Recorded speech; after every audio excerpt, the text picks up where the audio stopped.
All right, guys, check it out. So this is the new DJI RS3 and RS3 Pro. And if you've been watching me at all, you know that I've actually been shooting with the RSC-2 and the RS2 since they were first announced, and they're still like some of the best gimbals on the market. But can I just say, this is just the beginning. I've literally been doing some of my favorite shoots these past 2 weeks with these gimbals, and I'm talking about like Lamborghini chase cars with car mounts. So if you're not subscribed yet, you're missing out. I'll be posting BTS on my IG, so hit me up there. Comment below if you guys have any questions. But first, I wanted to give you kind of a real comparison between the new RS3 and the RS3 Pro, the differences between them, and what's new and upgraded from the last generation RSC2 and the RS2. So a little background. 2 years ago, DJI announced the RSC2 and the larger RS2, and there were some pretty massive hardware differences between them. But this time, DJI's gimbals are now called the RS3 and RS3 Pro, and that change in names might be a little confusing, but it should give you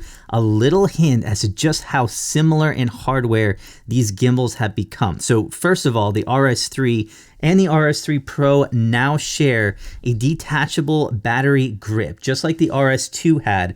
And this is a big upgrade, in my opinion, from the RSC2, which had an integrated battery in it. I know a few of you even commented on that RSC2 review that you were concerned about not being able to replace the battery at all. The other big difference is that both gimbals now have a 1.8-inch OLED touchscreen, which is even a little bit larger than the RS2 and way larger than the 1-inch screen that was not touch in the original RSC2. So another big upgrade for that RSC2 that puts it more in line with the RS2 and the new RS3 gimbals. I will say I have no idea why, but I accidentally hit these touchscreens like crazy with my thumb while I'm shooting. Thankfully, DJI actually lets you program the M button on the back to quickly lock the touchscreen. Plus, there's an area in the menu where you can do it as well, so you don't accidentally trigger it.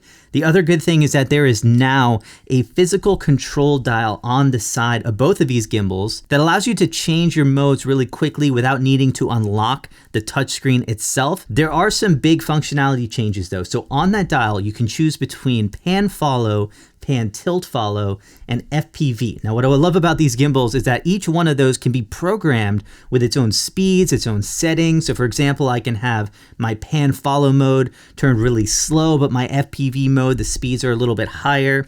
And the FPV switch is actually fully customizable. So you can do things in that like the 3D rolls or the portrait modes as well. But for whatever reason, as of now, you cannot change how any of the other modes work other than the FPV modes. So like your pan follow mode is always going to be a pan follow mode. I do hope that maybe we get a firmware update in the future, allowing you to customize those as well. Now, the big feature you probably heard of is the automatic locking. And when I first heard about this, I really just wondered how they would implement this in reality. And honestly, it's basically effortless. I don't think about it at all. It just works.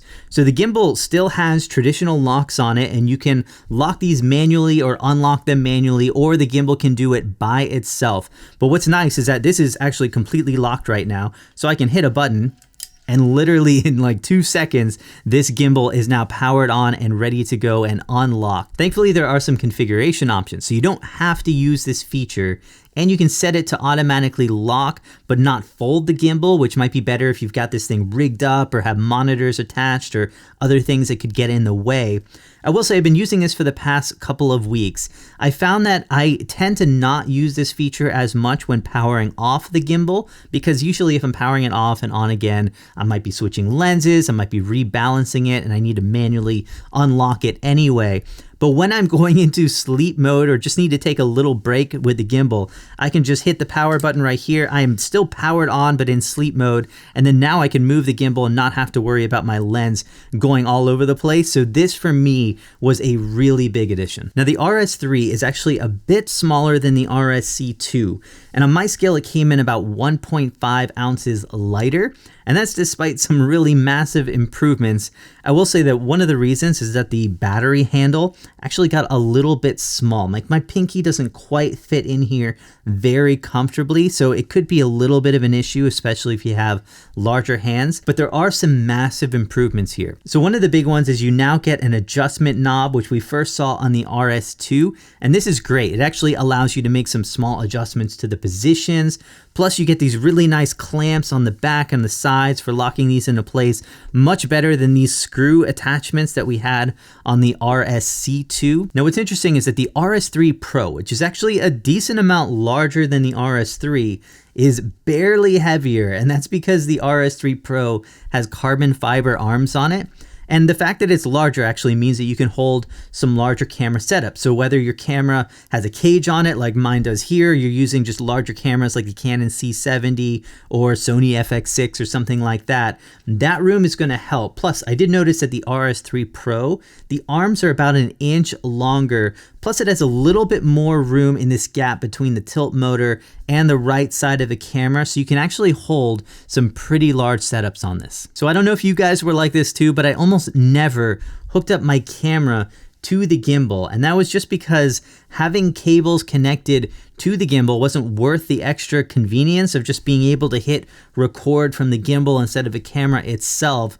So unless I was rigging it up with like follow focus systems and monitors, I tended to almost never use it. Well, now thankfully that's all over because the DJI RS3 and RS3 Pro can use Bluetooth to connect to your camera. And once you've set this up, it paired automatically to my A7S III, and I never had to hook up a single cable to it in order to be able to just hit record from the gimbal and have it record on the camera.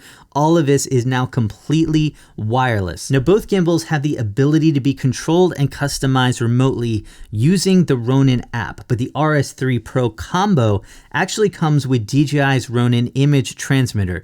This used to be called Raven Eye before, and it's actually really awesome. So you get 1080p, 30 frames per second, HD live feed up to 600 feet away. So you can actually monitor your feed from your camera from a phone or a tablet. And it also has full active track mode in this. So you can actually select a subject using your gimbal or using your phone, and the entire setup is going to track that subject and move the gimbal around for you. And this is just a really awesome thing. Like, I have used this as an independent camera operator when I didn't have anyone to actually operate the camera, and it was able to track me perfectly. Now, DJI is also introducing this. This is a new LiDAR rangefinder, which you might have seen on the Ronin 4D when that first came out, but basically this is autofocus technology. So if you can combine this with the focus motor in these kits, you basically have an entire autofocus system even with manual lenses. And something new with these gimbals is that you can modify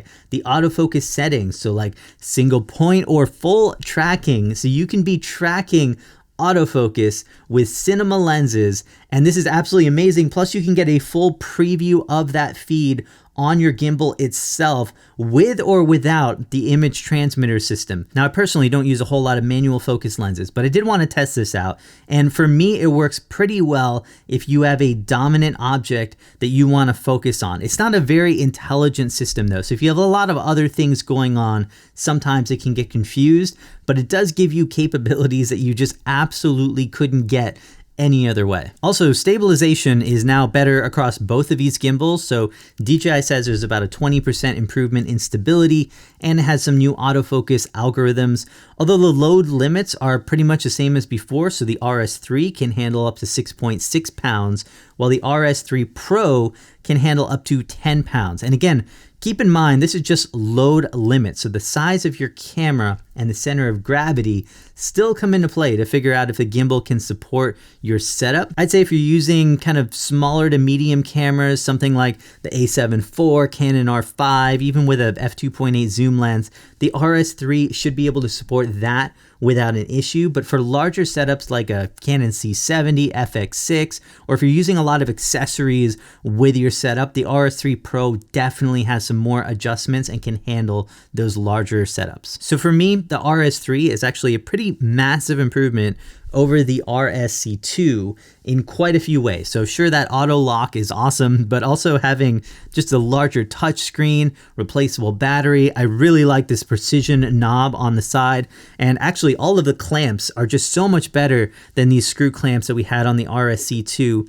Plus, you just have a lot more features. And really the only downside to me was that the grip just has a little bit less room. Now the RS3 Pro gives you all of that in a gimbal that can now hold a much larger setup. It has more powerful motors, and it might be larger overall, but it's really not that much heavier with these carbon fiber arms. So definitely if you have some larger cameras, maybe you're using cages on them, or heavier lenses, or especially if you plan on using a lot of accessories like follow focus systems. Actually, the DJI transmission system, which was also announced today, and I use it like crazy. So full review coming soon, guys, stay tuned. But if you're using setups like that, I think the RS3 Pro might be the better fit and the ultimate gimbal for just about anything. But let me know which of these is actually going to be your favorite if you're going to be picking one of these up, or the RS2 or RSC2. I've got BTS of all of this stuff, including the Lamborghinis and stuff like that, on my IG channel, so definitely go follow me there. But definitely stay tuned because I have some insane videos coming your way soon.